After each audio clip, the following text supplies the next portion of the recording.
Welcome to the Circular Machine Knitting channel. I'm your host, Kim Thompson-Pinder. And today I want to share with you the importance of gauge when it comes to your yarns you're using on your circular knitting machines, such as your Addi and your Sentro. So one of the first things I'm going to do is I'm going to pull up a ball of yarn here.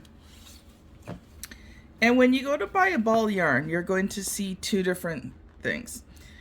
You're going to see this, which is the number 4. Let me see if I can get that a bit closer. Okay. You're going to see the number 4 here.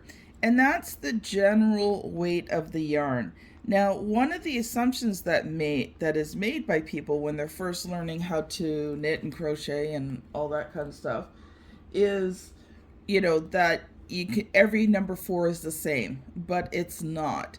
The most important gauge when you're looking at in terms of picking out yarns for your project and picking out yarns that are compatible with each other. First of all, they have to both be a number 4, but it's this number here.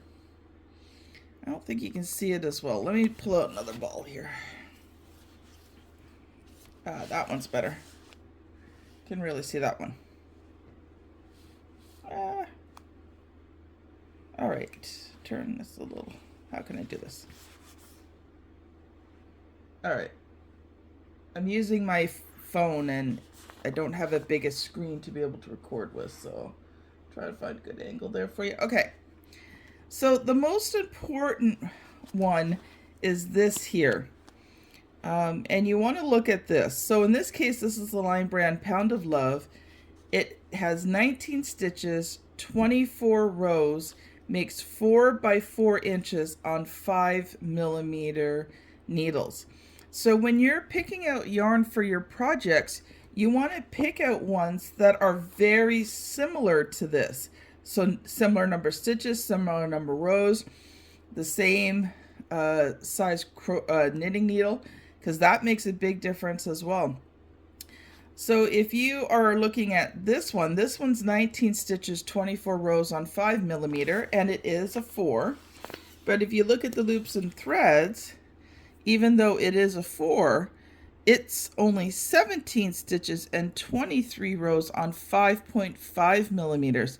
So this means that this one here is a much thicker yarn because you need less stitches on less rows on a bigger needle to get 4 by 4 inches. So let me share the difference with you here. So this one here, sorry, I've kind of reversed it. I did these quite a while ago for a different video, but they work. All right, so this one here is the Loops and Thread Pound of Love. So this is the one that's the 19 stitches, 24 rows on 5mm. This one here is the Loops and Thread, the other number 4, that is the 17 stitches, 23 rows on 5.5. And you can see the significant difference.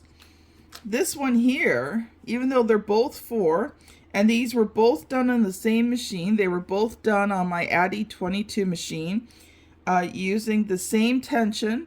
So tension is the amount of pressure that you put on the yarn when you're feeding it through into your machine. So if you have a Sentro machine, you have that little tension thing. If you've got your Addi machine, you've either found one for your Addi machine or you're doing it with your hand. But it's how much pressure, how hard it is for that yarn to get through onto that needle. The harder it is, the tighter the stitches, the more stitches per inch. So that can change your gauge as well. So that's why sometimes it's very hard when those of us are doing videos to give you, excuse me guys, allergies, to give you sometimes exacts, because it's hard to give you an exact weight of a blanket because it depends on the gauge of the yarn you're using, it depends on your tension. But if you look at this, I tried very carefully to make sure that the exact same machine, the exact same tension. But look at the difference in these two. This one here is about 1/2 inch on the top longer, and about 1/4 of an inch on the side wider. So if we were trying to make a project using these two yarns and to make rows and different things, it's actually going to skew and it's not going to look straight because this one is thinner, or is not as wide, and it's not as long. So when you're going to make projects, make sure that you buy from the same brand and product line of yarn so that your projects look beautiful. You will especially see this if you're doing blankets. You know, it's not too bad on a smaller project. You might be able to get away and stretch this one out a little bit, you know, to make it a little bit wider, enough that, you know, it won't look too skewed when you put them two together. But when you start working on bigger projects like blankets, it's going to become very obvious, and it's going to make the blanket look weird. It's not going to look like a good blanket. So that's basically it for understanding gauge. I just want to encourage you that, you know, when you look at a project, so in this case, the Pound of Love here. So there's another brand of yarn that's very similar to this one, and I found they worked well together. So even though this is the Loops and Threads, the soft classic, the Loops and Threads Impeccable has a very similar one. I think it's 18 stitches to 24 rows on 5mm.